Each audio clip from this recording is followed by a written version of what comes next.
All right, we're live. We're live on Facebook Radio. So thanks for joining us. You're watching the Militia Intelligence Report. And if you're just listening to us, you're listening to the Militia Intelligence Report. We've got an important show tonight. And we got David on the line. And hopefully, yep, got David on the line now. And we're going to go ahead and just start the show. Happy to have David back. That is very good news for this evening. And we're going to have an excellent show. Thank you. Yeah. We've got... Feels good to be back. Good. Yeah. Glad David was feeling very under the weather last week. And I think he had one of those Mossad flus. And we are happy to have David back on the line. We've got a lot to cover. It has been nonstop. I can tell you that there are countless numbers of outrageous, satanic, ungodly operations that our enemies are engaged in now. We've got a lot to talk about. We are going to talk about the impeachment because as someone who is a former impeachment of George W. Bush activist, I want to talk about impeachment. I know a lot about impeachment. I know what the purpose is of impeachment. And I can tell you that I despised Barack Obama equally to George W. Bush, and I despise Donald Trump equally to George W. Bush and Barack Obama. However, impeachment is a non-starter anymore. It doesn't matter at all because impeachment is not going to stop this criminal government.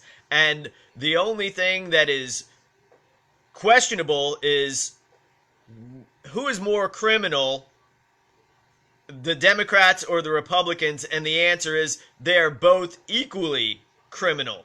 So Democrats and Republicans are both the same thing. They're equally criminal, and if one brings the nonsense or viewpoint that one party is more criminal than the other, they're liars or dum-dums. And this is no offense intended to anything else. Idiots, but idiot to me doesn't seem strong enough of a word. A waste of a brain, and their opinion is meaningless and must be tossed out, immediately. And I'm speaking of many of my loved ones. All my family members are freaking morons whose political opinion is less than meaningless. And they must be allowed to live their lives and pursue happiness.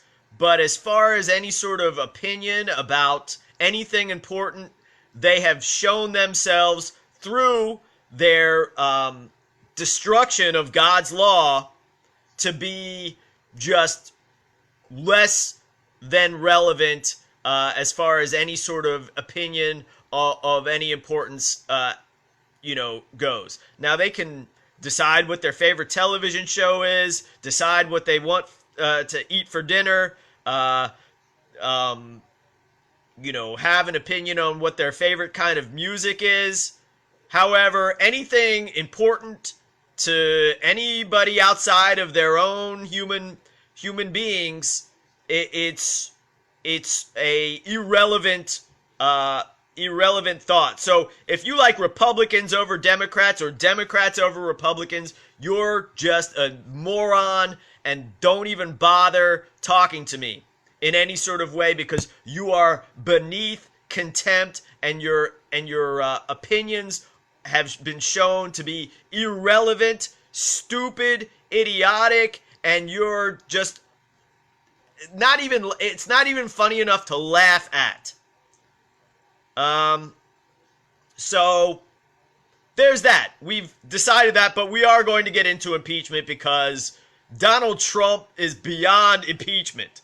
Donald Trump is beyond everything. Everything about what this guy does is criminal, and it always has been, and it always will be. Same with Barack Obama, same with George W. Bush, same with Bill Clinton, same with George H.W. Bush, same with Ronald Reagan, same with Jimmy Carter, same with Gerald Ford, same with Richard Nixon, same with Lyndon Johnson, same with John F. Kennedy.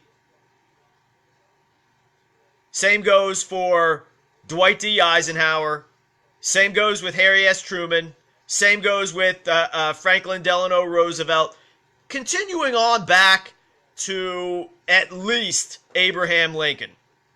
And these guys, if the law were ever to be enforced, then I didn't make up the law. God made our common law. God made it. It's based on the writings of God. God made us all. So God makes everything, but specifically, God made our common law.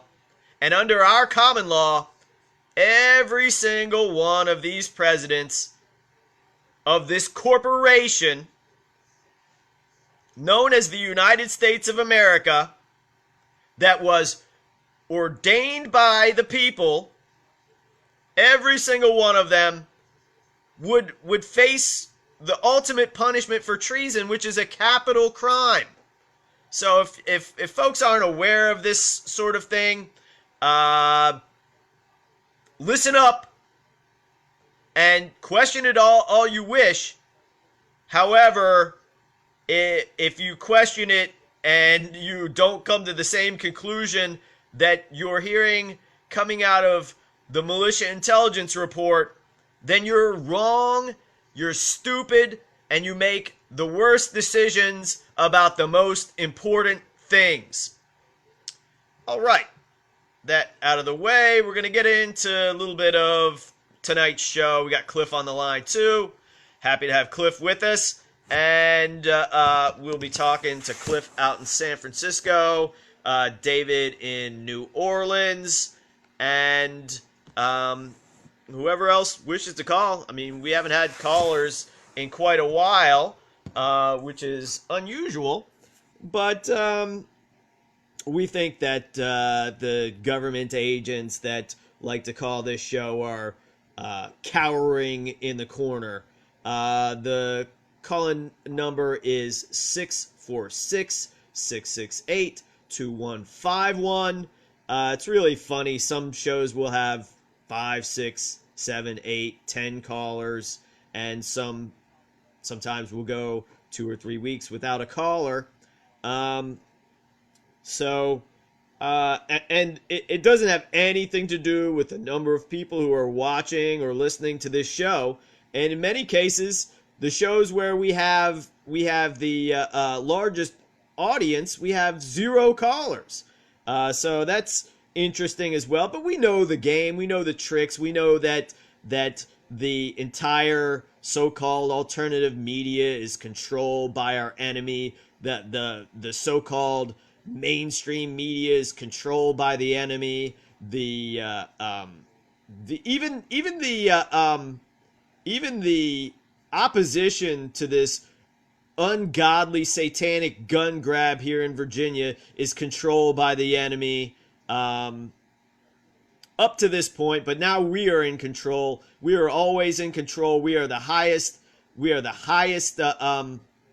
authority on God's green earth, and we aim to enforce our authority over those beings and things recompense. Tonight's show is called Militia is Basis of God's Common Law. The current governments of the world are satanic adversaries of God working in concert to subvert the natural order of the universe. The Israelites of the Bible are the founding stock of the United States of America and our European cousins. I guess I didn't write that all that great, but you get the point. Our European cousins and us, we are God's people. We are the Israelites of the Bible. We, as the people of God, must restore our leadership role in order to protect all living creatures from the synagogue of Satan, which has usurped authority in every government. Topics include Boris Johnson, aka Bojo, the kibbutz Khazar clown. I did a little play on a fake secret society, the KKK. That's one of these things created by our Khazarian adversaries. So Bojo, the kibbutz Khazar clown, is again the prime minister of the what'd you call it? The unlawful UK government, the usurping UK government, headed by a Khazarian fake queen who doesn't have anything to do with the true bloodlines of the English monarchy. And when we say the English monarchy, the English monarchy and the Scottish monarchy, the Welsh monarchy, the Irish monarchy, the true kings and queens of England, Ireland, Scotland, Wales, Cornwall, Mercia, whatever, all of them, the king of the Picts, they're all to be intermarried, all of them together, with all of the European royal bloodlines, including the Holy Roman emperors, the Byzantine emperors. They're all intermarried, and then came this Khazarian group that was defeated back in the 9th century by the Grand Princes of the Kievan Rus, and now they're angry because God's people have exerted God's will and kept them under thumb. Now they're back with a vengeance, and their plan is to destroy everything, to torture everything, to kill and have blood sacrifices and blood libel everywhere around the world. And they do have a foothold of control. And it's up to us as the creations of God. God controls everything. It's God's will for the true rulers of this planet to restore authority. And we shall do that. So we're going to cover a little bit of the rigged elections. We're going to talk about that fake Jersey City shooting, and reiterate once again. And we're using the word Jew. We'll use that with quotes because we know we've already established who the true Israelites are. The Jew cries out in pain as he strikes another. So interesting that they are utilizing in these fake staged events targeting of police. So it appears as if the police are the victims when in fact the police kill Americans by the thousands every year, and there's usually maybe a few dozen to maybe 100 police officers that are killed in the line of duty, quote unquote, in the line of duty. Now, when the law is restored, the militia shall replace what they call the police, and police is not a thing, it's an action. The militia police. The militia is the lawful policing agency. Now, Abraham Lincoln, the Khazarian Synagogue of Satan member, got rid of the militia system. Now, that's a problem. And so, what we know is about presidents, you ask the average American to name 5 presidents, they will probably struggle. But one that they will name would be Abraham Lincoln, and he's the worst of all time. Abraham Lincoln is the worst president of all time. The worst. The worst.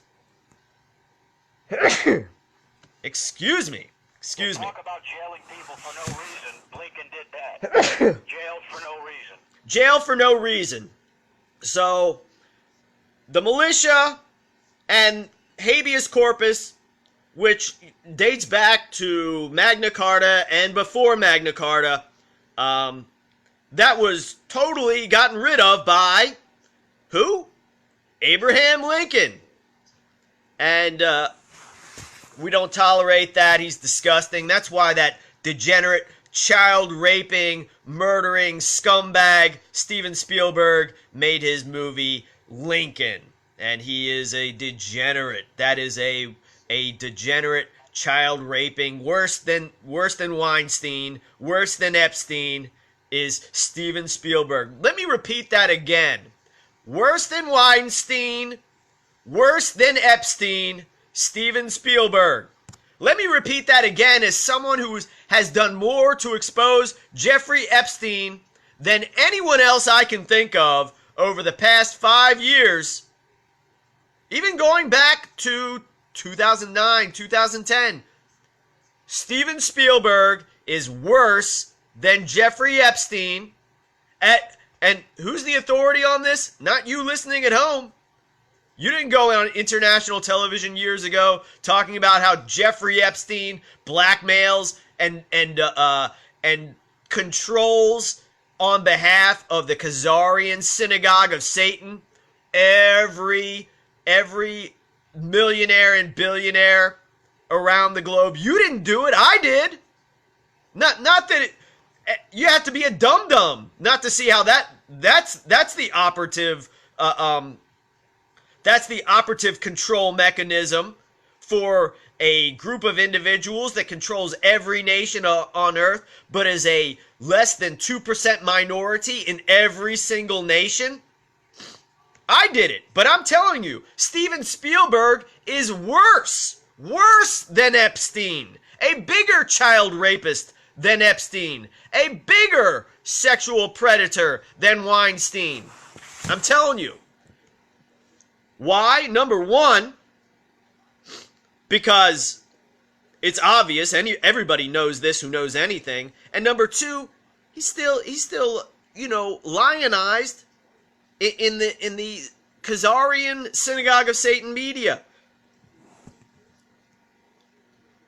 Let's see. Coverage of the latest fake shooting in Jersey City, which is another attempt to make the Synagogue of Satan appear to be victims. The need for animal rights in order to end the terminal torture of all living things. The people of God must restore the natural order. All who oppose the legitimate Israelite European royalty must be neutralized. So there we go. There we have it. We're going to get all into all of this because I have absolutely had it up to here with every single idiot out there who wants to try to tell me something because I don't need it. I don't need it. I know what's going on. You're repeating talking points. My talking points come from me. They don't come from outside sources. My experience comes from me. I even am so angry at these guys who are misrepresenting what's going on here in Virginia with this gun grab. Because what's going on is some degenerate piece of trash. Write this name down. Called Donald McKeachin. Named Donald McKeachin. I've been ripping into this guy face to face for the past 15 years. I despise this guy. This guy is a pure scumbag and his wife's worse. Colette McKeachin. She is the quote-unquote Commonwealth's attorney in Richmond, Virginia. And she is not even an American. She needs to get out of this country. Colette McKeachin and Congressman Donald McKeachin. I've been laying into this waste of oxygen for many years.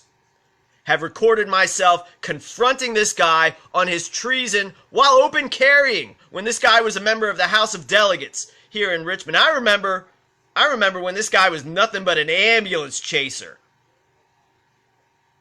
He's the weak side of a ambulance chasing duo called McEachin and G. He's the weak guy in that mix.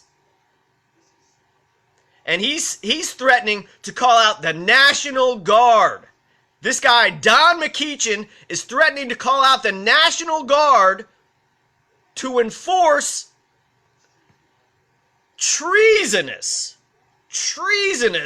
laws, gun grab laws. Don McEachin, write that name down, look it up, look up to see what he's doing, and remember, yours truly, and you know what? Call him up and ask him. He knows. There are hundreds of witnesses who have seen me lay into this liar. So, I remember back in 2007 talking to Don McEachin at a Democratic committee meeting. Richmond City Democratic Committee meeting. And this schmuck gets up in front of the group and he says, "Oh, it's really important that the Democrats gain control of the House of Delegates and the Senate." And of course it didn't happen until this year, so that was at least 12 years ago. So I asked him, why? Why is it so important? What's the difference? You guys both do the same things. And this is me speaking to a elected Democratic Party official. Ask anyone who's there. Call up Jim Nachman. Ask him if that happened. He's behind a lot of this rigging of elections here this last election cycle here in Virginia, which set about all this gun grab paranoia here in Virginia. So what difference does it make? And he says, well, the Republicans are going to expand payday lenders here in Virginia. I said, oh, really? Is that the case? I know that both that payday lending lobbyists give as much money to the Democrats as they do to the Republicans. He said that's not true. I said it is true. I just read it in the Richmond Times-Dispatch. You know, anybody can look up any of this information about where our elected officials get their money, and they can all find it out. So what this guy responds with, Don McEachin, is, he says, who? Who's taking money from the Republicans? And that's when Nachman, chairman of the Democratic Richmond Democratic Committee, jumps in and says, all right, guys. All right, that's enough.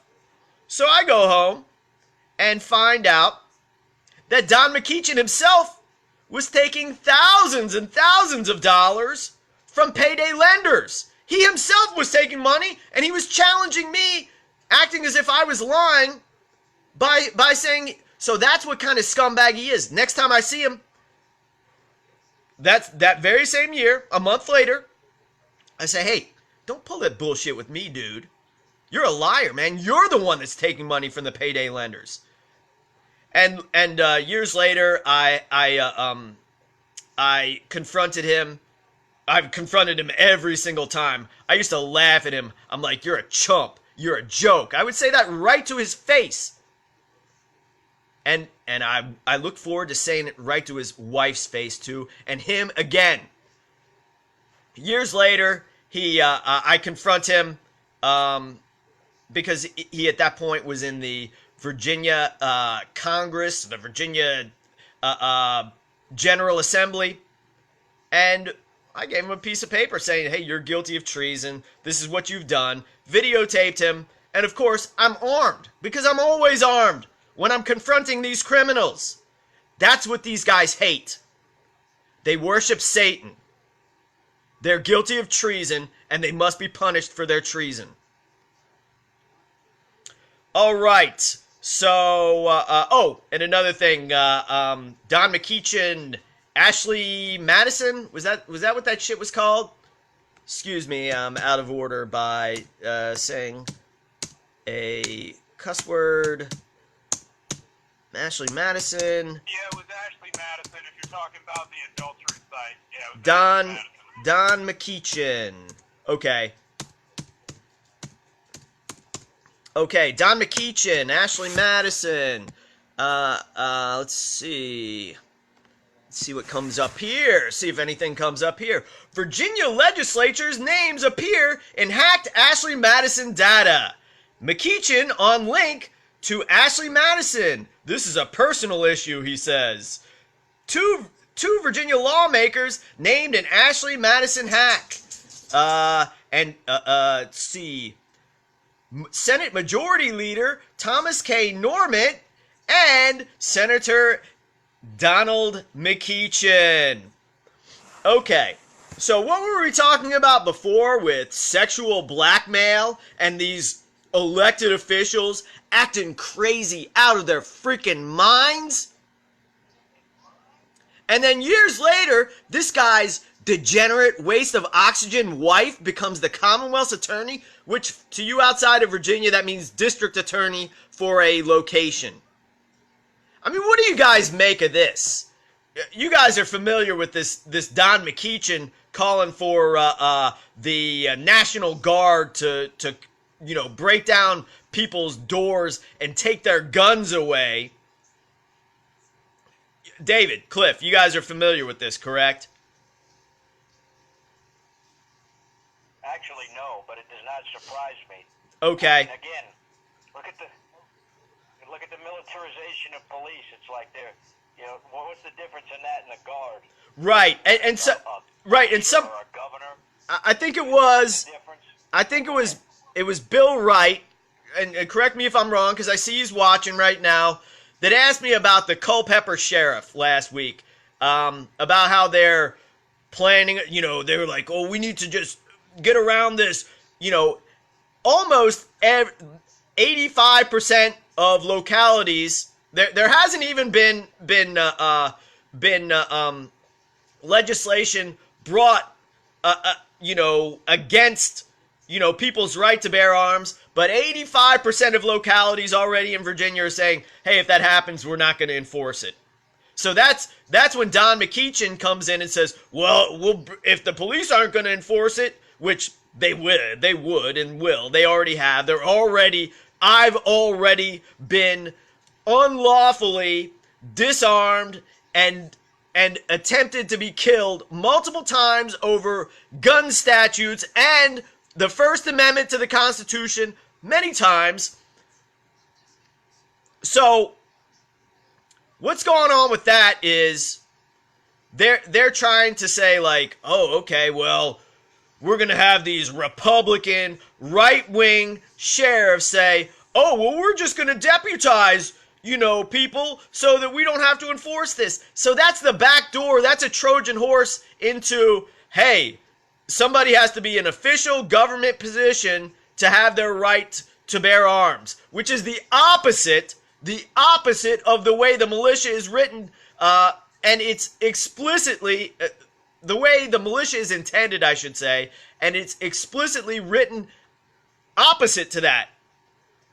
George Mason, when asked, who is the militia? The militia is the entire body of the people, with the exception of government officials. I mean, it's almost getting to where, if you don't support the Republicans, we're coming for your guns. Chris, you remember we talked about how if there ever was, some kind of massive gun confiscation, it would be most likely because government officials known as sheriffs deputizing people will be the ones to carry it out. I mean, that makes more sense because what are you whenever you're deputized? You're a stooge of the government then when right. you're deputized. Right. So, I mean, I really do see. I mean, I can't believe I didn't see it this whole time. Duh, deputized. Just making more sheriffs, more criminals. Right. It's a Trojan horse. It is a true Trojan horse, and everybody's really getting all worked up. And I can tell you, I get advertisements constantly, and this was Culpeper, Virginia, I believe. I get constant advertising for, pepper spray class, revolver class, self-defense with shotgun class, self-defense with this class, all this stuff, and it's all located in Culpeper, Virginia. So, you know, hey, that's cool, but that's not really what a militia is. That's not the purpose of the militia. That's not what we do. That's not what the militia does. And again, by the time they got everybody scrambling over protecting their guns, who's going to win? The guys with the guns or the guys with a nuclear arsenal? The guys with the weaponized drones? The guys with the criminals with the biological warfare agencies, and those who can call in the United Nations? What are these United Nations? Mind control weapons. Thank you, Cliff, because that's the biggest weapon of them all. The biggest weapon of them all is mind control, because that's how everything goes here. Okay, all of our power lies in God, because God is our creator. Without God, we aren't here. We don't exist. So God made in our frontal cortex a hypothalamus and a pineal gland and pituitary gland. The pineal gland known as the third eye or the God gland. And through that, we can create weapons, have a concept of self-defense, have a concept of community, of tribe, of love, of fear, all the things that make us human beings. And we can operate in the base level or reptilian brain, or we can operate in the front section, our God-given rights of self-protection, our God-given right to protect others.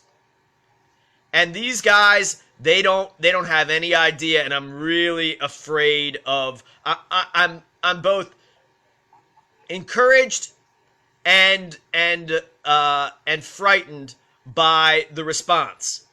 And I can tell you that no Republicans are in Virginia are complaining about the election being rigged here in Virginia in 2019. I'm talking about the election that took place last month. It certainly was rigged. Multiple different kinds of results came back.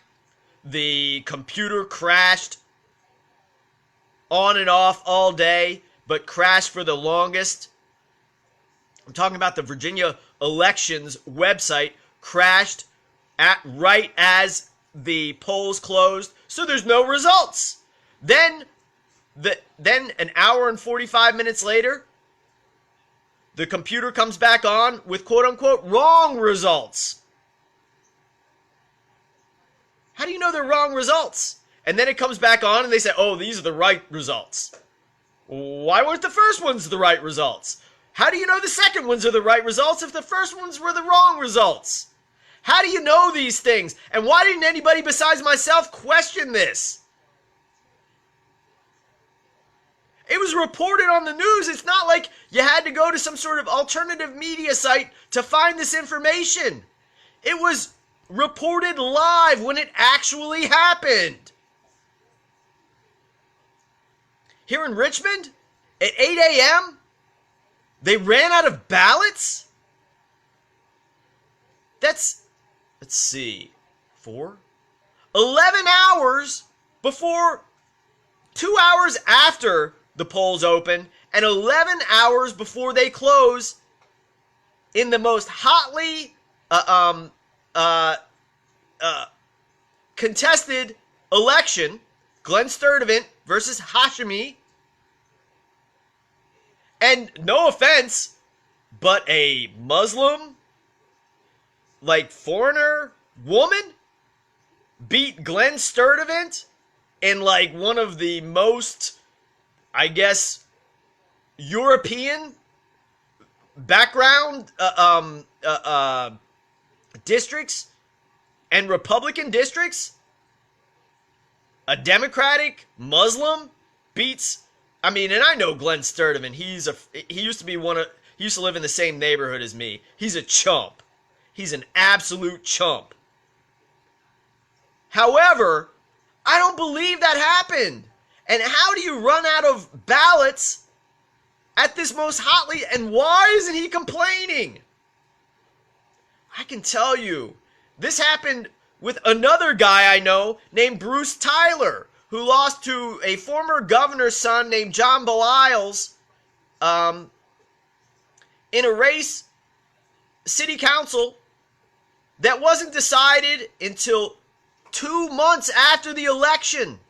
There's like maybe, what, 8,000 people that voted in that election, and it took them months to figure out who won.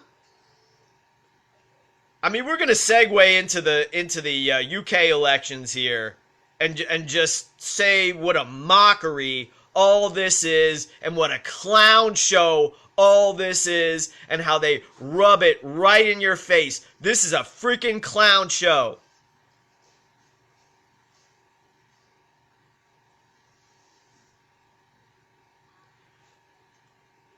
Yeah, Bill Meyer says, you don't run out. Yeah, you don't run out. I mean, and the election before it, they were handing people ballots that were already filled out. Then they were stuffing the ballots in the duffel bags because they're not going to count your ballots. You act like just because the elections were hacked on the voting machines that they can't hack the election website and do the same thing, only easier. And you know, as someone who is a precinct captain, who is a delegate to multiple congressional Democratic conventions, this stuff is rigged from the beginning. If you can't see how it's rigged, you don't even know enough to be able to vote. You shouldn't be able to vote. And voting it's rigged. They're going to do what they're going to do no matter what. And if they have to switch things around to keep their narrative, i.e., the Republicans can't grab your guns, except for Donald Trump. Remember, hey, all this gun grab stuff, has it increased or decreased since Donald Trump said he was going to protect your Second Amendment rights? It's only increased. Like the only improvement of respecting the Second Amendment would be to repeal any and all gun restrictions. He's repealed none. He's talked about putting restrictions on bump stocks. I mean, here's the thing. They do it how they have to. So now, whatever insane things the Democrats push, Trump and the Republicans can push something that's equally as bad but appears less insane, if they wish to proceed that way.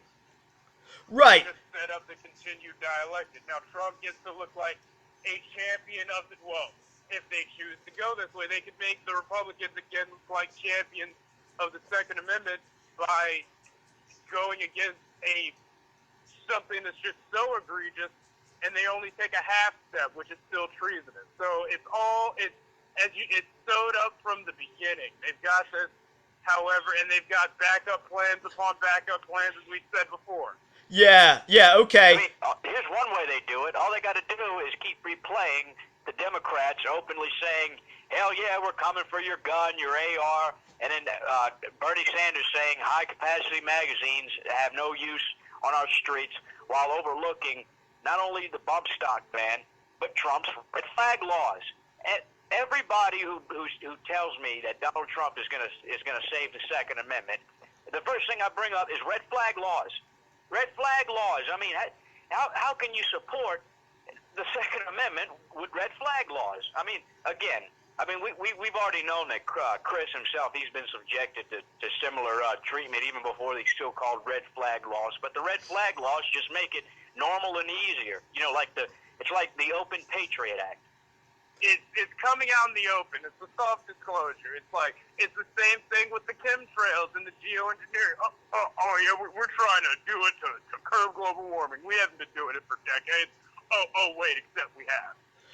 Once again, tricks are being played on the American people, and they don't get it, even though it's very easy to get. It's just everyone's so traumatized and degenerated that they have to bury their heads. As I said before, it's not that the populace of the world, the humans of the world can't take back their powers. They don't want to, because more than the biological weapons, more than the tectonic weapons, the weather warfare weapons, directed energy weapons, more than the nuclear arsenal underground, they are scared of taking responsibility of their own pathetic lives. Yeah, absolutely. They'd rather have child rapists in charge of them instead. I mean, I'm wondering what kind of population we have. I'm really wondering, like, how many folks are like down with this stuff, or how many folks are doing this. Okay, yeah. Hey, and I love your comments when they're when they're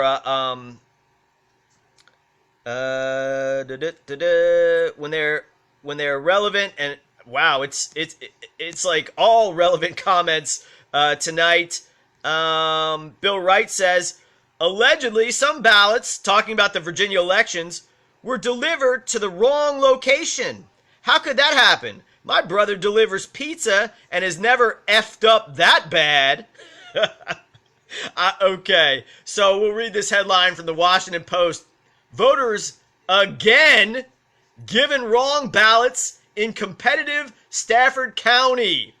Okay, so if a pizza delivery guy, and I'm sure, you know, if they're listeners to this show, they're smart, and, you know, all humans make mistakes, but, you know, it's less important, one would think, to deliver pizzas than it is to get the quote-unquote vote right. Although, those in the know, we all know that the vote is never right. They never count your vote. You gotta be a dumb chump. You gotta be a dumb chump. And again, I'm talking about family members. I use this opportunity to call out all, but if you vote, you are a dumb freaking chump. Chump. Voters again given wrong ballots. Again. Doesn't say voters given wrong ballots in competitive Stafford County. It says voters again given wrong ballots. And so, what was the response from Chris Piper when he found out? Well, how many wrong ballots? We don't know. When will you know? It could take months. How are you going to finalize election results in a competitive place when you don't know how many folks are voting in a wrong election, voting on wrong ballots? And you won't know for months, but hey, okay, this thing is all rigged. It's all rigged, but then we've got to take away the most basic human right from everyone. Give me a break. Give me a break. Oh, Chris, on another note about elections.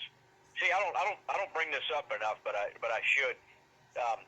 Now, again, I'm not promoting Michael Moore, but when I was younger, when I first saw Fahrenheit 9/11, there's a beginning part of that movie. If anybody listening has seen it, they'll remember. They showed George W. Bush's limousine going down Pennsylvania Avenue, and they were egging his car, you know, throwing chicken eggs at his limousine. Right. I remember my first thought was oh my God, you know, whenever you said earlier, Chris, you know, what kind of population do we have? This is the first thing that popped in my mind was that many people oppose George Bush, and it's on television, and we're watching it. He obviously cheated. And everybody saw it, and he's still president. I mean, that's when I really started losing faith in the American population as a whole, because of, you know, that was the first time I had seen or I witnessed, you know, such, you know, blatant corruption out in the open, and I couldn't believe nothing was being done about it. Right, You know, they were he cheated. right, and it's wrong, and it's proven. Why don't we do a redo? Right. Oh, yeah, absolutely. Absolutely. So here's another thing. Going back to the 2004 elections, because that was the 2005 inauguration. that David is referencing from the Michael Moore movie, and I saw that live on TV. Actually, 2001. Oh, that was the That 2001? was the 2000. Okay, Fahrenheit 9/11 was 2000, before, that was the- yeah. But they did it again in 2004. They pelted his car. They booed him. You know, there was all sorts of nonsense with that. But again, Florida, and it wasn't just Florida, but they said, oh yeah, they threw away all these ballots in a dumpster. The hanging chads, the voting for wrong people, the Democrats voting for Pat Buchanan, and all this other stuff, and they were throwing away hundreds of thousands of ballots in a dumpster, and they were caught, and nothing happened. They didn't count the votes. That's what the Supreme Court decision was about, not counting the votes. And another thing that was on display was that the Democrats went along with it. That's what I couldn't get. Because back at that time, I knew that they had rigged the election, and the same in 2004. In Ohio, something like, 400% of voters were showing up at certain polling places, and every single one of them was voting for George W. Bush. So that's 100% voting for one candidate, plus another 100%, plus another. So basically, they're just making up numbers on a computer that are irrational, but yet nobody's going to go, wait, we got to stop. We got to stop now. What happened? No time for that. No time for that at all. And that is exactly the point of a president, to take the eggs, distract the monkeys from where the true power lies. Yeah, that's true too. So yeah, it's a real freaking travesty what's going on with these rigged elections and your rights being taken away. Now, it's been a rainy, miserable in Richmond, and I just went out to get the mail, and I didn't really have anything but junk mail, but this particular junk mail was letting me know that Dominion and all, Tom Farrell, he belongs in front of a firing squad. He's a degenerate waste of oxygen, of course. But that they're going to put a smart meter in this house. Did I ask for one? No. Do I wish to have one? Absolutely not. But that they're putting a smart meter in, disgusting. I'm very angry about this. I just found out less than an hour ago, or maybe about an hour ago now. It's an absolute disgusting travesty, abomination. Yeah, it's absolutely disgusting. Absolutely disgusting.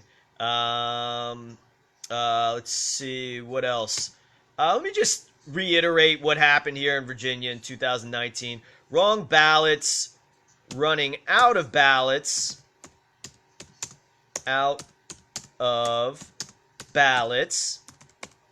And I can tell you, I've done a lot on this, and nothing's really gone, quote-unquote, viral on the internet, but enough folks have seen it, thousands and thousands have seen just my coverage of the Virginia election, abomination, so that you'd think that somehow it would sneak into somebody's talking points.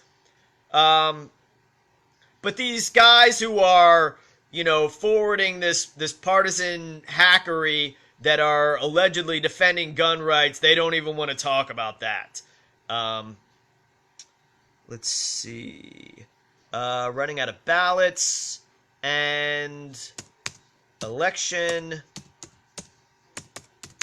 website Again, with a lot of this stuff, crash. I don't know how for most of the population it's not the final straw. Because they just don't, I wonder that as well. Yeah. I'm just just still thinking about the rape dogs in Afghanistan and how, like, when people see this, they're just like, oh, this is all, none of this is good. And since we're on Virginia, do we want to get into strip search? Sure. Because that was just, I mean, I couldn't, but when I saw, I was just like, oh my God. Like, not that this doesn't happen before, not that they're not raping children, but it's just so much more out in the open. Like, Yeah, what would you call that? Why would you say? You hear about, I mean, I remember watching documentaries about how soldiers, they were, you know, this one guy said he was hesitant to search a Vietnamese baby, and then they searched the next one coming by in the diaper, and they found a grenade, and then he said, from then on out, I made sure I searched babies. So they're bringing it back home. They're acting like, you know, everybody can potentially, you know, blow the police up like it's Iraq. Wait a second. Let's stop right there. Okay. So, number one, I don't believe that some guy who said he found a grenade in a diaper found a grenade in a diaper. I don't believe that. And number two, if somebody wants to strip search a child, then they must be punished for raping a child. So, for example, when I was strip searched after I was unlawfully arrested and detained and beaten up by the police and sent to the hospital, I was in jail for 3 days, and I was strip searched 3 times. And every time I said, hey, you just assaulted me. You just sexually assaulted me. That's rape. I don't consent to this. Oh, I'm just doing my job. I don't enjoy this in any way. Doesn't matter whether you enjoy it or not. Doesn't matter whether you enjoy it or not. So even if that guy found what? Cocaine in taped onto the child, or found a weapon, which he did not. Which they did not. They did not find that. Okay. You're still guilty. And anyone who strip searches a child, that's the death penalty. Death penalty for that. Hey, whoa. Let me finish. Let me finish. Sorry. Prove me wrong. If you disagree, call in and you disagree that person who strip searched a child at the Buckingham prison here in Virginia, call up and tell me why you don't think the death penalty for that person. Go ahead. I'm so sorry. I just wanted to get that out there. I mean, here's the ultimate irony, which we all see, is that, like, these are the people supposed to be guarding the most dangerous elements of our society. And how can one get more dangerous than strip searching a child? And if you want to say, oh, he's just a brainwashed order follower, what's more dangerous? Someone who's just sexually assaulting. They don't ask, like, should I actually strip search an 8-year-old, or someone who's a sadistic child rapist? I don't know what's actually more dangerous. Both need to be neutralized, so it doesn't really matter which is more dangerous. But point being, I'm sure both of those hypothetical situations are more dangerous than the child's father. And who knows? Maybe I shouldn't say that, but I'd say it would be surprising. And here's the other thing. If I was in a job where I was ordered to do things, and that's pretty much not in my nature, but that would be, talk about last straw, that would be the last straw. That would be when I would just say, like, okay, I quit. I'm walking out. See you later. Send me my paycheck through the mail. I'm not coming back here. And I'm turning you in. I'm turning you in for doing it. But that's not how they find out about these things. That's the, it doesn't happen like that. Nobody on the inside blows the whistle. That's a freaking myth. it's just a joke. And how do we get that? Because of voting, you morons, you freaking morons. Voting. Let's see. This is from Washington Post from Rachel Weiner, another degenerate Synagogue of Satan member. Voters in 6 precincts were given the wrong ballots early Tuesday. Virginia Commissioner of Elections Chris Piper told reporters, I know Chris Piper well. That guy is a degenerate waste of oxygen. Chris Piper and I have had many, many conversations, and that guy, he's guilty of treason, and he must be punished to the fullest extent of the law. The problem was identified, according to Piper. Well, here's the thing. The problem was identified within the first half hour of voting, according to Piper, but any votes cast will count in those races as they did in 2017. So they did it in 2019, and they also did it in 2017. Piper estimated a full accounting could take weeks to months. In 2017, one race involved a similar ballot mix-up around Fredericksburg, which is where this is happening, Stafford County, was so close it ended in a recount, blah, blah, blah. Okay, so they are doing the same tricks over and over again. Let's continue. Let's continue. Not long after polls closed, the State Board of Elections website crashed, leaving those looking for information on all 140 General Assembly races, which is the reason why we have all this controversy about the gun grab, as well as local county supervisor and prosecutor races in the dark. Piper said, the problem was an internal issue, not all security related. Results continued to come in from localities and were distributed to news organizations. No, they weren't. That's a freaking lie. That's not true. That's not true.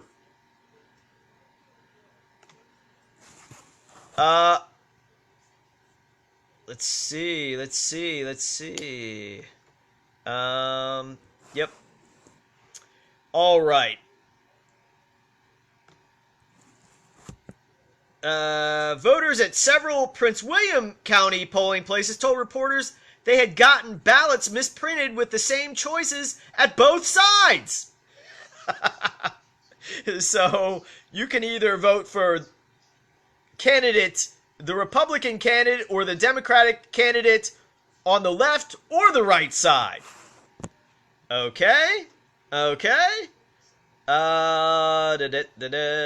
Let's see.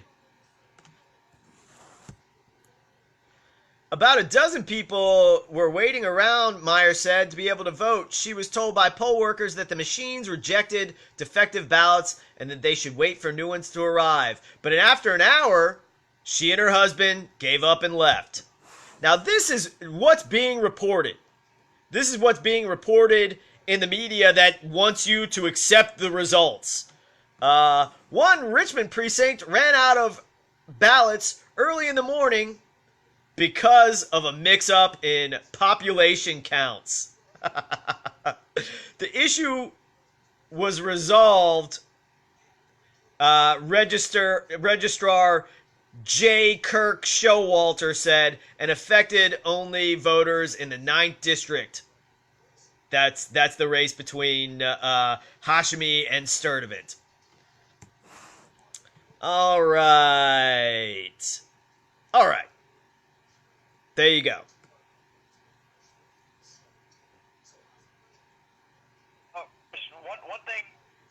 One thing I would like to mention, we don't have to give it a lot of attention, but one thing I got a kick out of was let's talk about how things cannot get any more absurd when it comes to Donald Trump. But when I seen his little Twitter battle with that young activist climate girl, I just couldn't believe how low it had sunk. And Donald Trump, having tweet arguments with a little girl. Yeah. I mean, yeah, not that it should surprise us with his history. Disclosure, David, that's a soft disclosure to anyone who's not a moron. If your so-called commander-in-chief is having arguments with a child, I mean, it's literally something out of The Simpsons or Family Guy. A grown, idiot man-child arguing with a little girl. That definitely sounds like something out of Family Guy or The Simpsons. I mean, it's ridiculous. Yeah, exactly. Once again, anyone who buys it is brain and they are functionally retarded, meaning they can function in this satanic society, but they are slow. They are mentally slow. And it doesn't matter how many degrees you have. You can have infinite degrees, but if you don't comprehend this stuff, you are functionally retarded. And that is not an insult to anyone suffering from any learning disability. Yeah, developmental disabilities. Yeah. Yeah, I couldn't agree more, because it is absurd. It is so absurd, and that makes me worry about jumping on board with these militia folks here and I shouldn't even call them militia folks. These Republicans here in Virginia, because that is an absolute joke. The alleged, even though we know, Army men. right? The alleged. That's all they are. They don't represent the original militia that has to do with the people trained to arms. They are playing Army men. They're playing Defense Force goons. That's why they want to dress like them.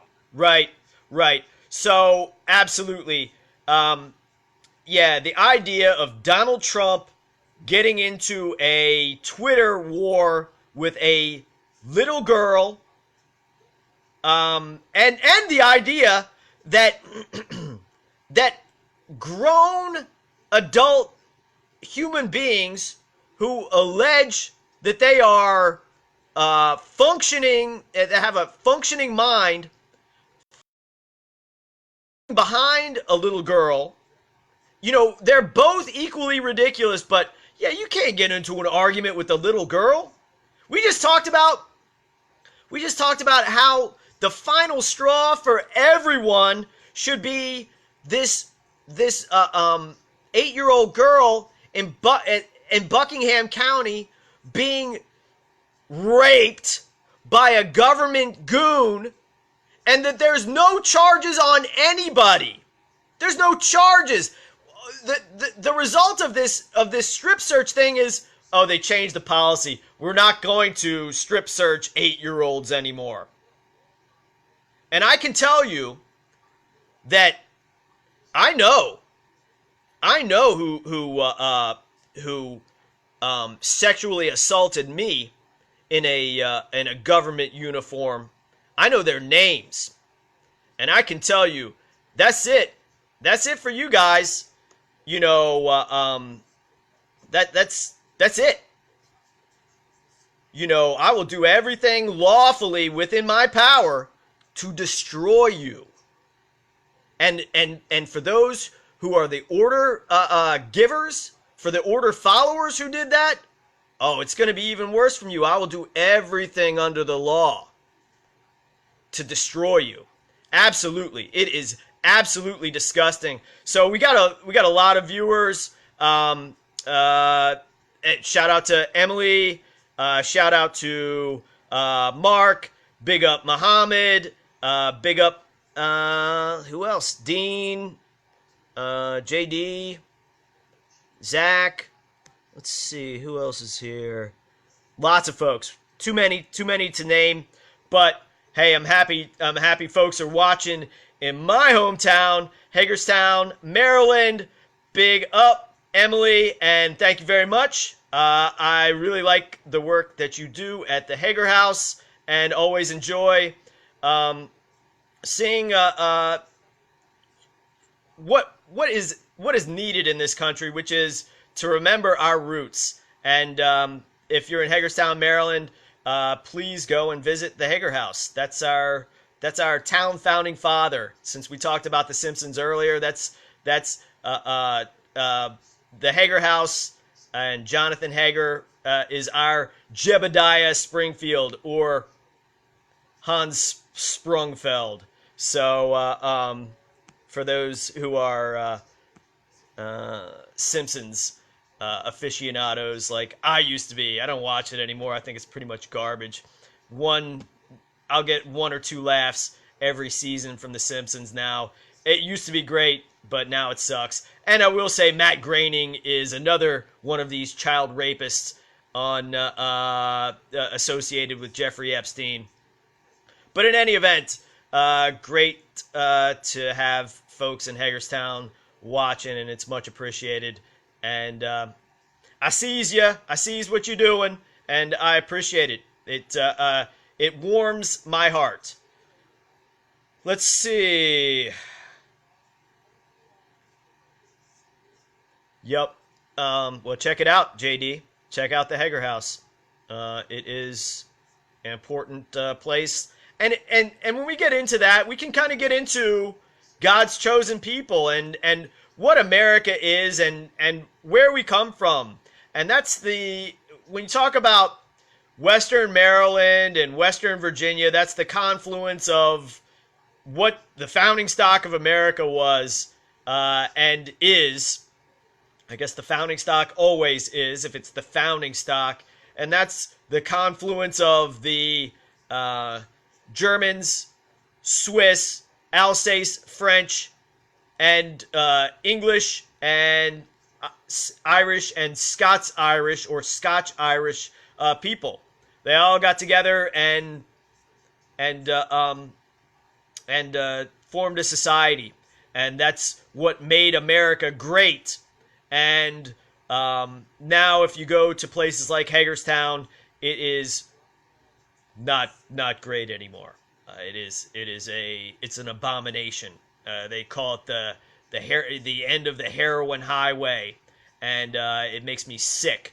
And one day soon we shall go back and restore order there. And another thing I'll say that we say about Hagerstown all the time: there are weaponized UN vehicles in a lot owned by the State Department.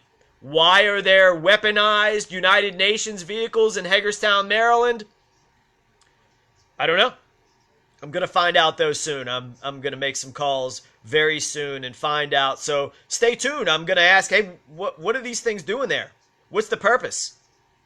No, Baltimore, the heroin highway, at least how they were reporting it years ago, starts in Baltimore, then goes west to Hagerstown, and then south to Winchester, Virginia.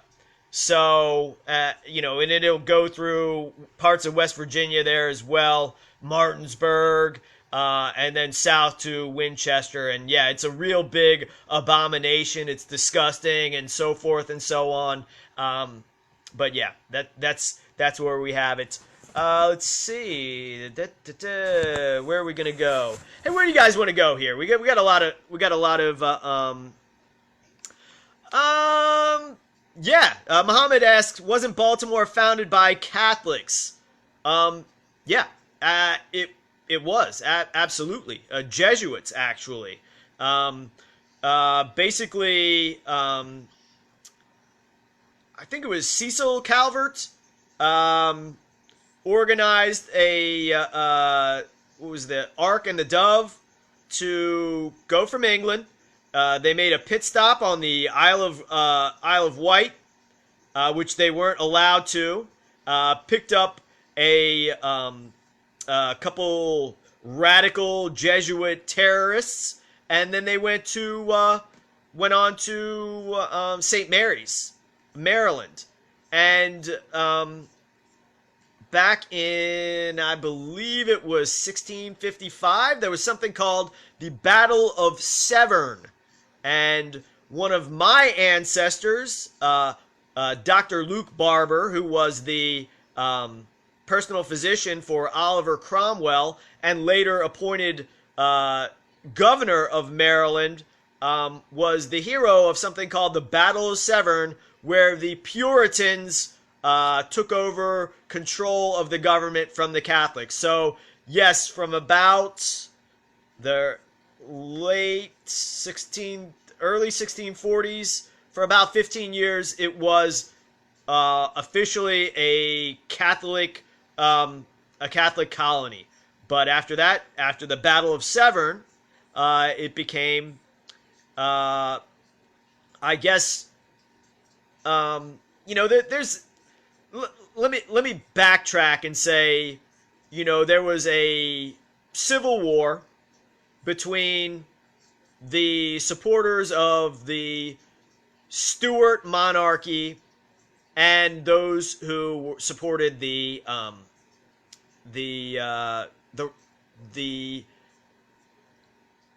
army of Oliver Cromwell. I guess that's not the best way to put it. The so-called Roundheads versus the Cavaliers. And, of course, the Jacobites, which are those who supported the Stuart monarchy, and the Catholic element that the Stuart monarchy became, were defeated not only in England, but were also defeated in the colony of Maryland. And there's lots of information about this. I can tell you there was some good videos called the Catholic Maryland Project, and I cannot find that on the internet anymore, like a lot of other essential information. But there's a lot of information, a lot of things written about the Battle of Severn and the connection between the Battle of Severn in Maryland and the English Civil War, which was just kind of a new battlefield for that event taking place in Maryland. So I'm telling you what your college professors don't know about. So, for free. I'm doing it for free. Which is good for you and not good for me. And speaking of Catholics, see, my family history in Louisiana is heavily tied to the Catholics. And again, it's not, I may have been raised Catholic, but it's not something I practice nor I acknowledge anymore because, again, regardless of my history, this is a Protestant European common law country. The Catholics were never meant to have power, even though they had their own communities and own places to go. But anyway, my real quick history. My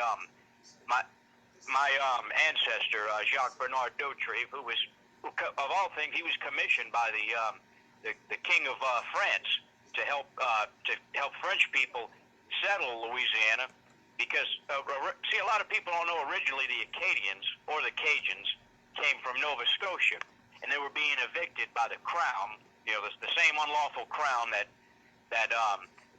our ancestors dealt with in the colonial days. Well, he wrote a letter to the King of France saying, hey, send them to Louisiana because this area has just belonged to France, and to call it French territory, you got to have French people settling it. So he helped build the first 3 Catholic churches in Louisiana. But see, what I like to say is that that land belongs to me. That belongs to my family, not so I could put a Catholic church on it and hold massive mass ceremonies. It's just the land that belongs. That's part of the land that belongs to me, my family. Just like Chris, his family. It has his family history is tied to probably half of Maryland, if you want, and other states too. Yeah, Virginia as well, Pennsylvania as well. It's not about that. We want to create Catholic colonies. We want the land. Go ahead. Yeah, absolutely. The land is ours. The land is ours. It's our birthright, and we require it back. And this government doesn't represent anything that we do. It doesn't represent anything. And actually, despise everything that the government does. It's an abomination to us. It's an abomination to us as the lawful authority. Yeah, go ahead, Cliff. Let's get into. I was going through the feed and I'm seeing this propaganda from our enemies, the Jerusalem Post. Merkel, Iran's call to wipe Israel off the map, quote unquote, not anti-Semitic. So apparently they're trying to paint Merkel as this. She is a liability to the criminal state of Israel because she is not condemning the Iranian government, calling for Israel to calling for what would be lawful for the fake state of Israel to be neutralized. Right. And not that we ignore the crimes of the Iranian government, because as we said, all governments are criminal. I no longer think there's any distinction as far as saying Iran is the least criminal. I think they've shown themselves they've chosen states, or at least factions of their government have sort of come out there and just gone full team state at this point. Oh yeah, we love the Iranian people. We love the Iranian people. We know that there are Iranians watching right now. We love the people. We don't have anything good to say anymore about the Iranian government because they're killing their own people. And I can say that, at some points the Iranian government was better, and maybe that's why the people are rising up, because they have better information than the American people get. The Iranian people get much better information than the American people get, because instead of appearing on my own broadcasts, our information, the militia's information, goes out directly en masse to millions and millions in Iran. So yeah, I mean, absolutely. This is something that needs to be said. The Iranian government has lost it, and they're not enemies of Israel. They are being run by Israel, and we can go up and down the list. And even Press TV, they got nothing but CIA agents on there. Stephen D. Kelly. Who else? Scott Rickert, Ken O'Keefe. They're all, David Duke. Who else? What was that guy that's out there in San Francisco? That said he was an Army intelligence agent. Scott Bennett. So everybody else on there besides me that I know of is definitely a CIA agent or some kind of military intelligence agent paid by the government of the United States. So it's an absolute mockery and a joke to act as if, Press TV, that's anti-American. It's not. Well, it's not anti-American government. When Scott Bennett goes on there and Kevin Barrett goes on there, it's anti-American values. But Stephen D. Kelly, self-proclaimed CIA agent. Okay, all right, whatever. Ron Paul. I mean, who hasn't? I do like Webster Tarpley, though. I must say, I like Edward Griffin. I like those guys, but the idea that it's something else other than all CIA agents on Press TV is an absurdity, and I'm saying myself excluded. I don't get paid any money to do any of this stuff, so you can stick that in your pipe and smoke it, because as much as it is necessary. And also, this seems like a good segue. I want to get this out there now because we are discussing starting our own network because it's necessary. Nobody out there in any position that has any sort of broadcasting know-how or broadcasting outlet. Nobody, not one individual out there is willing to do anything but just make money off of our information. So we're going to start our own. So all those interested, and we'll make it bigger than the little outlets that we appear on now, because it's the people of God broadcasting, and we know this because that's all we think about is what's best for everybody. We're not going to victimize anyone. We will punish folks for their crimes, but we don't plan on victimizing anyone. All right, let's go through. Let's make sure we covered everything. Oh, let's talk about Bojo, the kibbutz. I want to mention. Go ahead. To J.D. Davis, he just mentioned in the chat. Chris, do you like Ron Paul? No, not only he's guilty of treason, but we always make an effort to bring up. He wanted to propose a law to audit the Fed. That's like saying I want to propose a law for murder. I mean, it's already written into the law that the Federal Reserve Bank, that he wanted to make a law to audit. That's already in the law. Again, it's like drafting a law for murder. We already have that. Absolutely, absolutely. And look at his son. Basically, he just raised and stole a bunch of money from folks to put his degenerate son in. And what does his degenerate son do? Fronts for Trump. So, yeah, Ron Paul sucks. Although he did appear in parts of my documentary called The International Banking Cartel. And watch the full movie, and if you disagree that it's with me and think that it's not my documentary, please tell me why.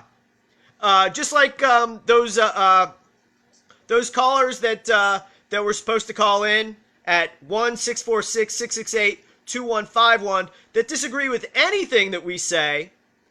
Especially, we made a special point of saying, hey, if you disagree that that strip searching 8-year-olds at government facilities is not enough to abolish the government and to execute everyone involved in any way, please call up and tell us why. You don't think that raping an 8-year-old while wearing a uniform is not a offense punishable by death. Tell us why. If you don't think that's enough to abolish the government, tell us why. Let's see what's going on here. I'm not going to mess with that. All right. Where are we going to go here? Just real quick, I want to talk about the UK rigged elections. And last week, we talked about the fact that, and the week before, we talked about the fact that the stabbing, the London Bridge stabbing, was, among other things, an election stunt to guarantee or give cover for Boris Johnson and the Tories to win. Hey, greetings, Jacqueline Delata. Thanks for watching. So we saw the results yesterday and today. And that Bojo, the kibbutz Khazar clown, this ethnic Khazarian, this ethnic quote-unquote Jew. We all know that those who call themselves Jews are not Jews. We know that from the Bible. They're the synagogue of Satan. Those who say they are Jews but are not. But for everybody else, when you say the word Jew, it means someone like Boris Johnson. And he's a clown, he's a joker, he's a chump, he's a degenerate, he's guilty of treason. And all you have to do is look at the announcement that he won. And he fits in with every other entity that you see on the screen. There was that thing from Doctor Who behind him. what do you call those things? I hear that name all the time, but I don't watch the show. So any Doctor Who viewers out there, tell me what that robot thing with the thing on its head is. And Elmo. Dalek. What's that? Dalek, I think. Yeah, I think that's what it is. Yeah, okay. So that's what it looked like, was standing behind him, standing right next to Elmo, the Sesame Street character. So we got lots of Sesame Street action going on. Big Bird just died, and now when Bojo the Clown is announced the winner, Big Bird died? I didn't hear about this. Yeah, the guy who played Big Bird died last week sometime. It's sad. I mean, I enjoyed that show as a child. I don't like to see advertisements for allegedly serious things, using cartoons or puppet characters that I enjoyed as a child and really, don't give a second thought to now. But Elmo was behind him. Yeah, Big Bird died last week. And that reminds me, when Jim Henson died, it was right after he sold everything to Disney, to Bob Iger, the Khazarian, the Synagogue of Satan, satanic, degenerate, blood libel, waste of oxygen, treasonous dirtbag, Bob Iger. And so then Henson gets all sick. And then he dies suddenly. So there you go. They killed Jim Henson, and there was a funeral. It was a Catholic mass, I believe, funeral. And Big Bird, the character who played Big Bird, he did a real tear-jerking performance, and I'm not being sarcastic. I'm not at all, because I do think that Jim Henson is probably not the greatest thing for children to watch, but it's better than most things. The Muppets, Sesame Street, or whatever. But after he died, it got real sick and twisted. I'm talking about Sesame Street and the Muppets got real sick and twisted after Henson died, and they killed him, and they stole all his money. And that's what they do. That's what this tribe of Satan does. And this Jersey City shooting, what a joke. They say the British Israelites did it, or not the British Israelites, excuse me, the quote-unquote black Israelites. Black Hebrew Israelites. The British Israelites are the real thing. The black Hebrew Israelites are not, and I don't believe they had anything to do with it. One of the folks. I saw one of the images of one of the alleged shooters. I was like, man, this looks like it could be. I feel like I've seen this face 1,000 times. I feel like there's multiple faces photoshopped together. But they can do anything. They can do anything. They can do anything. They can create a completely new character that's not a composite of a bunch of other pictures. But what also is true is nothing was proven. Nothing was proven, and it's always the synagogue of Satan who are the victims, and the cops. They love to go, oh, the cop got shot, oh, we're targeted, blah, blah, blah. The police kill Americans on the streets by thousands, and here in Henrico, they'll break into your house and kill you, even if you're an old lady. Knowing you're an old lady. Just execute you. Also, which I'm glad you bring that up, because that shows the whole dog and pony show. The cops they won't follow gun confiscation orders. They will, of their own volition, break into a woman's house when doing a wellness check and murder her. So murder. Worse. They didn't even get orders to do that. do that. Well, they might have gotten orders to. You know what? I think that they Anyway. did get orders to do that. I think that they did get orders to go in and kill her. Yeah, exactly. Yeah, I think that was premeditated, or else why did they break in? Why did they break down her bedroom door? Why did they break down her bathroom door? They broke into her house, broke down doors inside of her house, and then executed her, a 58-year-old woman. Okay, and we're talking about gay Ellen Plack. So look that up too, if you wish.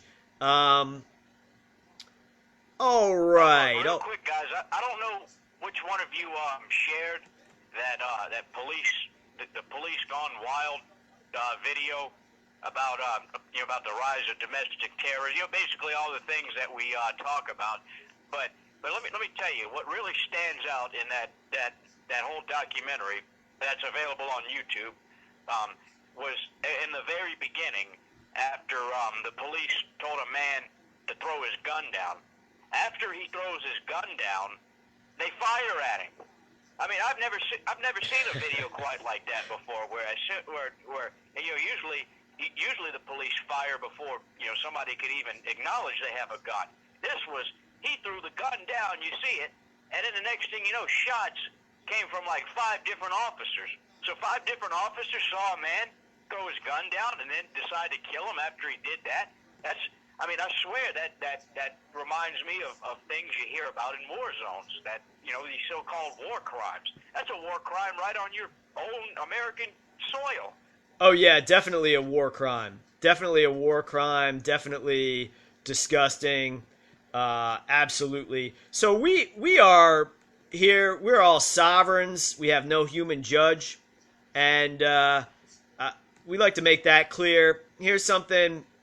Project Bluebeam, fleet of UFOs descend on Texas. Bizarre footage. That's your own military doing that. That's really all there is to say. Let's see. This Harvey Weinstein thing seems to be wrapping up just as he's being pictured with Ghislaine Maxwell and Jeffrey Epstein. That's some Mossad stuff right there. Let's see, what else do we have? We covered the election. We covered the fake false flag shooting in Jersey City, New Jersey, which was fake on all levels. Totally disgusting. Yeah, we got into some of the celebrity sacrifice seasons. Apparently, the actor or the puppeteer that did Big Bird, he died the same day as that rapper Juice WRLD, which, for those in the know, I don't think I have to say what this is. Although, I definitely feel some of these celebrities are faking their deaths. And oh right, that guy said he was going to fake his own death. He said that the narrative for this character, because like that's another way. Maybe we can get into this. These quote unquote media celebrities, they have a persona. It's not really them. It's not really their real name. It's more obvious with some than others that it's not really their real name, and they have a whole narrative. And this last rapper that got killed, basically, didn't he say like in a song that he was going to, become famous, become rich, and then fake his own death? There was a tweet from 2 years ago that he said his goal was to shine for a couple years and fake his own death. Right. Okay. So pretty much what I said. Yeah. I mean, there you go. Make of it what you will. It's not much else to say. And the cover story of his death is that he was on a private plane and had guns and cannabis and pills and other so-called drugs, and in fear of the charges that would come from the prescription pills, guns and other items, contraband, alleged so-called contraband. He decides to swallow a bunch of the pills, and they say this is what induced the seizure that killed him. Okay. Okay. Real quick. Presented. Okay. Real quick. It's a private jet, right? Don't they have toilets on a private jet? Yeah. I mean, Don't they have what? Toilets? I mean, if this guy was really wanting to get rid of all this stuff, why didn't he just flush it down the toilet? That's a good question that no one's asking. Okay. I mean, not that I really care. I never.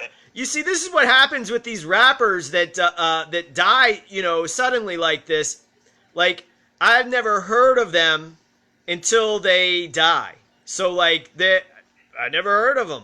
And, like, these people are well known. They're well known by millions and millions of people. But yet, I've never heard of them until after they're dead. Let's see. There's a couple other things. A couple other things. It's funny. I remember watching Nickelodeon cartoons. I won't. When I was a kid, I won't go into specifics, but I remember. I do remember this show called Hey Arnold.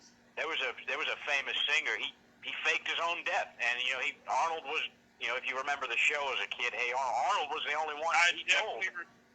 I remember that episode. I definitely remember that episode. They're cluing us in all the way back then. But yeah, I mean, I have a feeling they might have actually off this kid, but I don't have any evidence. All we have is this tweet, and it's this absurd news story that doesn't make any sense. And once again, there's no footage. So they're at a public, I shouldn't say a public airport, but they're at an airport they don't own, obviously. So there should be footage of them getting on the plane. How did they get all these drugs and guns through the airport? Like, right. Even if it is in Chicago, the place where probably one of the worst these states in the United States, where they are so psychopathic and criminal that herds of them will appear out of nowhere after hearing, the black kid was smoking a joint, and literally I'll see 5 cop cars. I'm referencing the last time I was in Chicago, and I was consuming cannabis outside, and apparently someone had a problem with that and had to inform the police, and I was gone by this time, or leaving. And so my point being, this story makes no sense. There's like about 1,000 questions you need to ask before you even get to the alleged, death. Right. And Clifford, real quick, because you remember the show, but I mean, I think this is important. When Arnold asked the singer, why did you fake your own death? What's the purpose in that? And he said, he talked about how my records, my merchandise, nothing was selling. As soon as everybody heard I died, boom, sales went up. Yeah, that's an old thing. Okay, look at Whitney Houston, David Bowie, like all these guys. I mean, there's evidence that points to the fact that David Bowie faked his own death, including what appears to be David Bowie talking about David Bowie as a journalist that looks exactly like David Bowie. That one was pretty blatant. But I remember a Saturday Night Live skit where I believe it was Dana Carvey. This is back probably from the 80s. Was approached about not faking his own death, but about dying because his record sales were not doing well, and so they wanted to kill him. So the record company wanted to kill him so his records would record sales would improve. So that's an old trick. Yeah. Yeah. So we got a lot of that. Here's something that's, we'll get into a little bit of economy. hundreds of truckers stranded across the country after company shuts down. Let's read a little into this because this is the clue that the economy has already tanked. And the only thing that's holding it up is, liars telling you not to believe what you're experiencing. They keep saying, the economy's great, the economy's great. And then we say half of all Americans, with jobs earning less than $18,000 a year. That's 50% of Americans that are living under the poverty line and that are employed. As of Monday, this is from the 10th of December. So this is from, 3 days ago. As of Monday morning, thousands of employees with Indianapolis-based Caledon are without a job. CEO Paul Svinlin confirmed that the company's filing for Chapter 11 bankruptcy at midnight. He went on to say the company will shut down all business operations, except Taylor Express subsidiary in Hope Mills, North Carolina. Swinlin went on to say that the company will ensure drivers deliver their last loads safely and will be instructed on where to deliver their equipment. Let's get to the stranded part. Oh my God. This stuff, they give the enemy all the freaking best spot in the article to explain their nonsense. A source tells Eyewitness News that thousands of drivers are left jobless and stranded across the U.S. because the company gas cards have been shut off. Oh, Lord. More than 500 administrative positions will also be eliminated. Mad is not a word. Pissed is not the word, said driver Melinda Lindsay. I just want to get it. So those of you worried about your RFID chip, worried about getting shipped, it's already here. If they're shutting down your gas card as a truck driver, they're already locking you out. So it's just a more tight-knit version of what they've already got. But what they've already got is stranding hundreds of workers in the middle of nowhere. Oh, right. Hey, that shut down your heart or to kill you. That's all the chip's there for. Well, hey, also, easiest push of a button. real quick.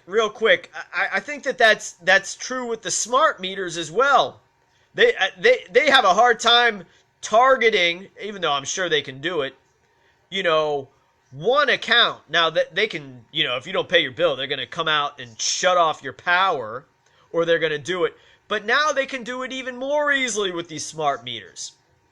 So if they don't like what you've said, and we start implementing further these sanctions against folks who are speaking out against the government, they just press a button. Your power's off. Good luck. Good luck with that. I'm telling myself that because I'm told I have no choice and that a smart meter will be installed. They don't tell you, hey, Chris Dorsey, a smart meter will be installed. They just say, hey, guess what? You've won. A smart meter will be placed into this address. No need to coordinate. No need to say you don't want it. It's going to happen whenever we want, whether you wish it to happen or not. All right. Trump Jr. killed an endangered animal on hunting trip to Mongolia. So, whether an animal is endangered or not, their life is worth more than Donald Trump Jr. or Donald Trump Sr. So, the world is a worse place that Donald Trump Jr. killed an animal and didn't shoot himself during the hunting trip to Mongolia. And I think this is a good segue. I want to get into this. I wish to get into this more and more every day. I have had it with with the torture and killing of animals, and I wish to read some Bible verses about this. Let's see, vegetarianism in the Bible, in the KJV Bible. And I wish to say, like, you know, if you guys like killing animals, go do it yourself. If you like to eat meat, go do it yourself. Your meat is poisoned, by the way, because these poor animals are poisoned all along the way. But let's just get into this, because whenever I post something about animal rights, animal rights and not eating meat, I get all sorts of, everybody gets real bent out of shape. They don't get bent out of shape about an 8-year-old getting raped at a prison. They don't get bent out of shape about that. They don't get bent out of shape that your election's stolen, or that they're poisoning the water, they get bent out of shape when somebody says, hey, stop eating animals. And this is what happens for you to eat animals, and the animal's life is worth more than yours because you're pathetic and low down. Romans 14:21. It is neither it is good neither to eat flesh nor to drink wine, nor anything whereby thy brother stumbleth or is offended or is made weak. Genesis 1:30. And to every beast of the earth, and to every fowl in the air, and to everything that creepeth upon the earth, wherein there is life, I have given every green herb for meat. And it was so. Let's see. And God said, behold, I have given you every herb bearing seed, which is upon the face of all the earth, and every tree in which is the fruit, of a tree yielding seed. To you it shall be for meat, and to every beast of the earth, and to every fowl of the air, and to everything that creepeth upon the earth, wherein there is life, I have given every green herb for meat. And it was so. So we're talking not about eating meat, we're talking about eating animals. Let's see. Hold on. All right. Let me find the right ones. Sorry, this computer's freezing up a little bit. For the kingdom of God is not meat and drink, but righteousness and peace and joy in the Holy Ghost. Amen. That was Romans 14:17. The wolf also shall dwell with the lamb, and the leopard shall lie down with the kid, and the calf and the young lion and the fatling together, and a little child shall lead them. Amen. And the cow and the bear shall feed, their young ones shall lie down together, and the lion shall eat straw like the ox, and the suckling child shall play on the hole of the asp, and the weaned child shall put his hand on the cockatrice den. They shall not hurt nor destroy in all my holy mountain, for the earth shall be full of the knowledge of the Lord as the waters cover the sea. So what is it saying? It's saying that God is telling us that when you're on a low level, when you're on the base level, that's when you eat blood and drink blood. And that's not good. When the kingdom of heaven has come to the earth, that these things will happen. Let's see where it says. Let's see. I mean, our ancestors grew gardens and ate vegetables. I mean, meat's only for survival. Just like what you said. That is a last resort. for anything, for any survival. If you're able to grow crops and you're able to grow things from the earth, that is man's basic diet. And again, our founding fathers and the rest of our ancestors in the old country and new country, they didn't just make cannabis products for rope. I mean, are you crazy? Everything you see in a dispensary, everything they claim today that's new, that has anything to do with cannabis, is nothing more than just an old art form that is being rediscovered into society, but not in ways that it should. So again, people, our ancestors cooked with cannabis. They had it as medicines. They had it as a lot of other things. Not just rope, but all sorts of products. There is a 500-year-old bridge in France made of hempcrete, and I'm sure any one of us can tell you different cannabis products. With an example. Yeah, we can get into cannabis in the Bible right after this, David. I want to finish up a couple more things. Proverbs. Better is dinner of herbs where love is than a stalled ox and hatred therewith. Then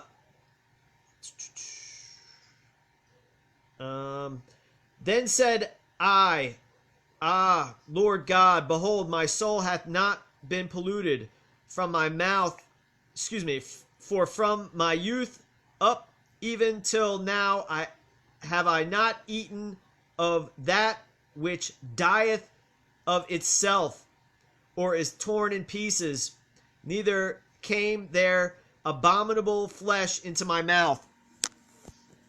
Let's see.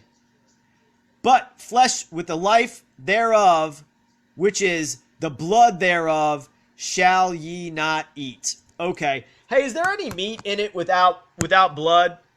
Because these crazy religious nuts, they torture animals in an ungodly manner and act like they've drained the blood out, so therefore they can stick that adrenochrome into their body, because that's what the demons do. They operate on adrenochrome. And you can never get rid of all the blood from which the meat that you eat. You can't do it. So I'm just telling you that. I'm just informing you guys. Yep. I'm just telling you. So you all who are get all bent out of shape and start cherry picking in the Bible, saying, "Oh, it is okay." Which part was God wrong on? The beginning? The end? Everything in between? Or one thing that's like, "Oh yeah, you can do that, but do it this way and don't do it that way, and actually don't do it at all." So, knock yourself out. If you want to stay, It's so absurd. Go ahead, Dave. It's so absurd. Some of the conversations I've had with people over the years. I'll give you one, for example. See, there's one guy I know. He's against. Talk about cherry picking ideas, but he's against like the meat industry. Because he thinks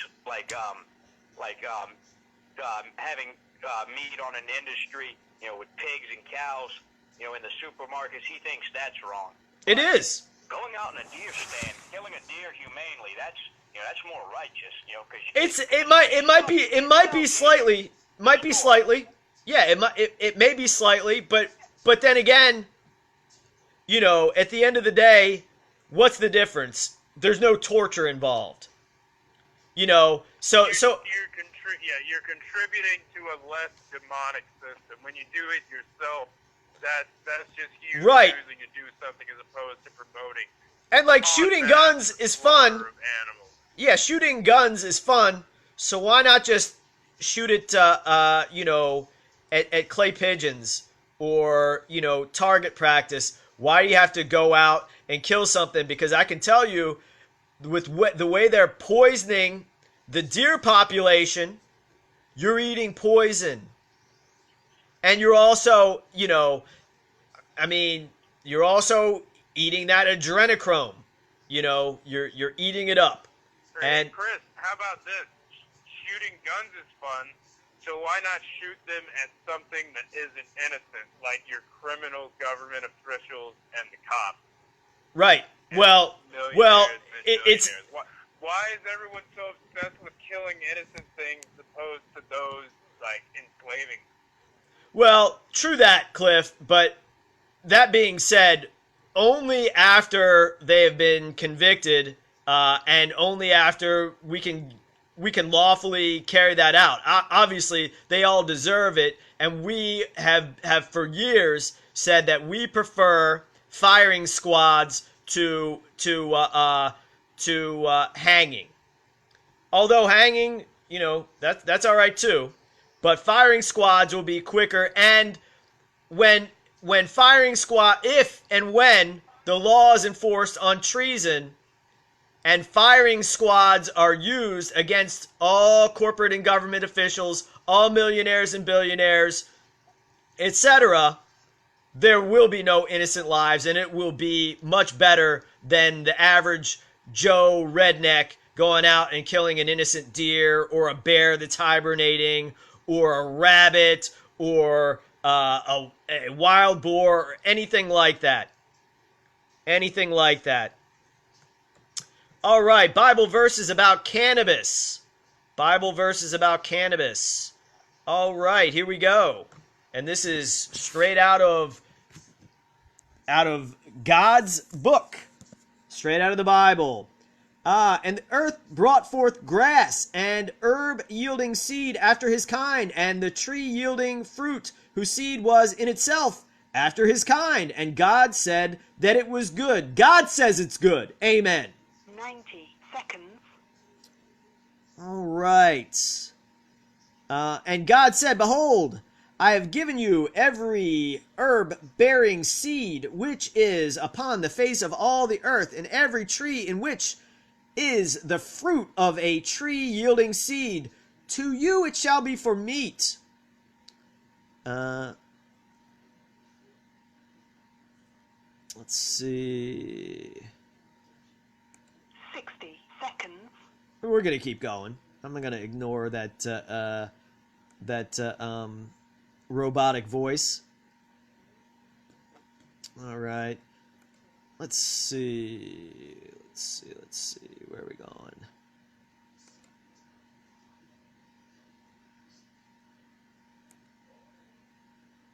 All right. Here we go.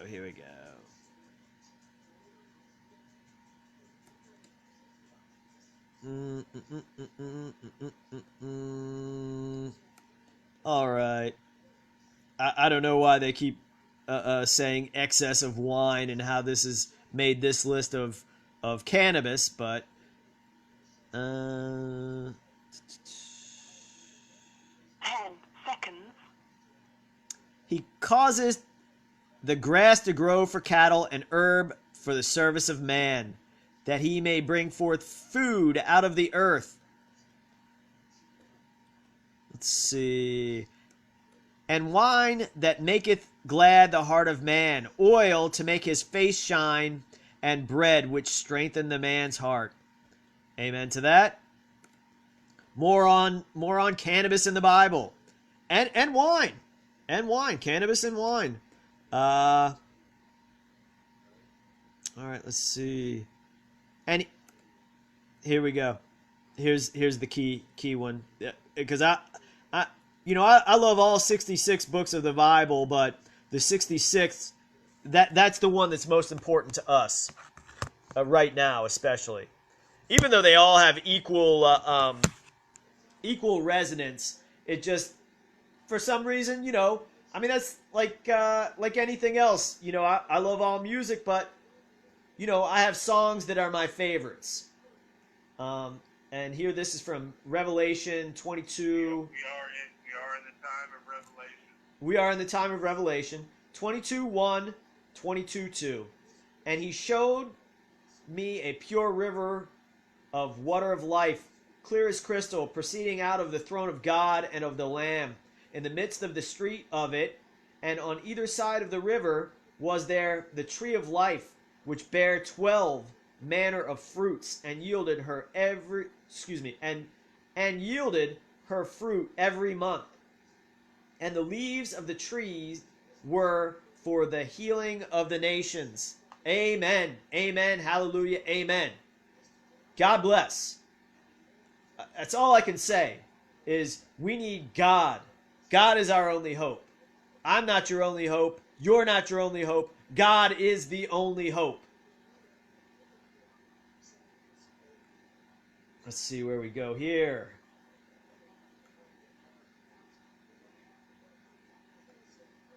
All right, here we go. Moreover, the Lord spake unto Moses, saying, Take thou also the principal spices of pure myrrh, 500 shekels, and of sweet cinnamon, half so much, even 250 shekels, and of sweet cannabis, 250 shekels, and of cassia, 500 shekels, after the shekel of the sanctuary, and of oil of olive and hin. And thou shalt make it into an oil of holy ointment, an ointment compound after the art of the apothecary. It should be an holy anointing oil. And thou shalt anoint the tabernacle of the congregation therewith, and the ark of the testimony, and the table, and all his vessels, and the candlestick, and his vessels, and the altar of incense, and the altar of burnt offerings, with all his vessels, and the laver, and his foot. And thou shalt sanctify them, that they may be most holy. Whatsoever toucheth them shall be holy. Amen. All right, more on cannabis in the Bible, not calamus, which is a misquotation, a misinterpretation on purpose. Let's see. All right, well, I think that's enough for now. Do we have anything else to cover, guys?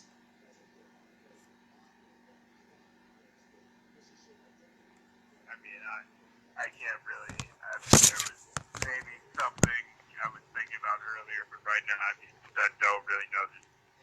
Not much anything left to say. I mean, fake elections, ritualistic sacrifice, more just lies from the media, more scripted, fake terrorist attacks, when the only terrorist is the current unlawful government, which isn't a government, it's just a criminal city. Right. We're not anti-government. We are pro-government. We are pro-self-government. Government means mind control. If you can't control your own mind and you need somebody else to tell you to take away your God-given rights and you accept that, you are ungovernable and you cannot self-govern. Therefore, you are nothing but a liability on planet Earth. So the militia has been called to muster. I've called the militia to muster. We're going to be at the Virginia State Capitol on January 20th, 2020. And we will be there. The militia has been called to muster. And those who are called to muster who don't agree to us, they will be smited as well. So just because you come to a militia muster does not mean that you are safe from God's wrath. So we have this. This is the People of God Church. This is the Royal Militia. This is your commander of the Royal Militia. And this is your minister to God's Word. So thanks to David Dotrieve. Thanks to Cliff. Oh, Dave, anything to close up tonight? Yeah, I was actually going to tell Clifford. I wanted to bring up something he shared that I just saw. Okay. We were talking about it earlier, but about vaccinating the deer population to Right. maintain it. Yeah, I was referencing Now, that's that. a new one to me. And oh, okay. Remember when I said, didn't know we had yeah, David, real quick, you know, and we'll get into that. The poisoning of the deer. Yeah, The poisoning of the deer. Yeah. Oh, okay. So that's what y'all meant by the poisoning of the deer was the vaccinations. Oh, yeah. That again. I mean, yeah. More. I mean, it's like one of the reasons I got sick, but because of the sky is poison. Now they're poisoning because they know morons like to go around killing innocent animals and harvesting for their own purposes. So yeah, why wouldn't they control that part of the world too, or that field? Well, it's poisoning the rural population. It's targeting the rural population, which they they want to get rid of for Agenda 20. They want to get everybody out of the rural areas and into the cities, these smart cities where they can all be managed and culled in an easier fashion. And also, I started realizing this, when they started talking about how animals that are in factory farming situations are so sick that they have to be pumped full of antibiotics and other medications, and therefore by eating the meat you're eating the antibiotics, so you're having the same problems. One who eats meat is having the same problem as the cow itself, which is dying and being kept alive by antibiotics. They say in the state of Colorado, 75% of all antibiotics by the cattle inside that state. So that, and why is that? Not only are they kept in disgusting, unsanitary conditions, unnatural conditions, but they're feeding them corn because of corn subsidies, and the cows are allergic to corn. In other words, cows, by eating corn, become infectious. They are one big infection, and so therefore they are pumped full of antibiotics. And when you eat your steak, when you eat your murder meat that's banned by the Bible, you're making yourself sick in the long run by creating the scenario by which you're going to be infected with antibiotic resistant sicknesses. Here's one. Let's close out on this because the bottom line is what everybody's really interested in. The bottom line, what's in their pocket. That there are not enough good people out there. There are not nearly enough good people out there to do anything out of the goodness of their heart. They don't care. They're degenerate. They're wastes of oxygen. I'm talking about most of the people. Not that I'm advocating Agenda 21 or Agenda 20 and or anything like that and killing the population. I'm just saying, yeah, I mean, most of the persons on the planet are not worthy of life. And it's my place to judge that. But I don't plan to, knowing that they're not worthy, it is our plan and mission to save their lives, even though they're not worth saving. Because it's not up to us, it's up to God. God made them, so it's not our judgment to join the devils, join Satan, and to carry out this Agenda 20 plan. But they don't care about it. But they do care about their money, and they'll get worked up when their money starts dwindling. Just look at France right now. That's a once great nation, and France has had enough. And I love it. I love it. They really need to start tearing into their leaders, and that's why. That's another thing with. Oh, go ahead. But I just want to say that's why Macron is now taking all these things. He took on Trump to distract from what's going on in France, that his country's falling apart, and then he mediated a meeting between Putin and Zelensky. So all these crypto Jew Chabad Lubovichers are getting together, and it's because they didn't want to talk about France is falling apart And these folks have had enough with the refugee crisis, the stealing of their property. They used to have it pretty good. The French lifestyle is better than ours. They have more time off. They got better wine. They got in certain parts of the country they got better beer. They have a more relaxed lifestyle. They're not going to let them have that anymore, and so they're angry, and they should be. So I would say the French people are better than the American people, by and large, because American people are just taking it, bending over and taking it. Almost half of U.S. workers between the age of 18 and 64. Hey, that's us, guys. That's Cliff, David. That's all of us. That's you, me. That's you and me.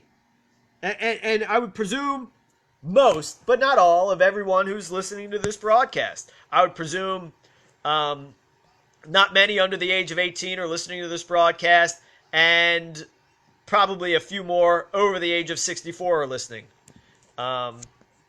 Low-wage jobs are pervasive, representing between 1/3 to 2/3 in the country. In the country's almost 400 metropolitan areas. Smaller cities in the south and west tend to have a higher share, such as Las Cruces, New Mexico, Jacksonville, Florida, where more than 6 in 10 workers are in low-wage jobs. So this headline says almost half, but it really turns out it looks like it's about 60% of workers have low-wage jobs. America's unemployment rate is half a century low, which isn't true either. But it also has a job quality problem that affects nearly half the population. Finding 44% of U.S. workers are employed in low-wage jobs and pay median annual wages of $18,000 a year. And these are adults between the ages of 18 and 64. We'll leave it there. If you guys want to keep tolerating this stuff, or if you have a good job, then you are more culpable and more guilty of treason than these low-wage workers. So we'll just leave it there. There's nothing but treason in this country. It has to end. The militia is mustered, and you see it all across the country. People are angry, and you need to follow the leadership that is of God, the people of God, and the royal militia, the royal European militia. This is Chris Dorsey signing off. Thanks to David. Thanks to Cliff. Peace and God bless.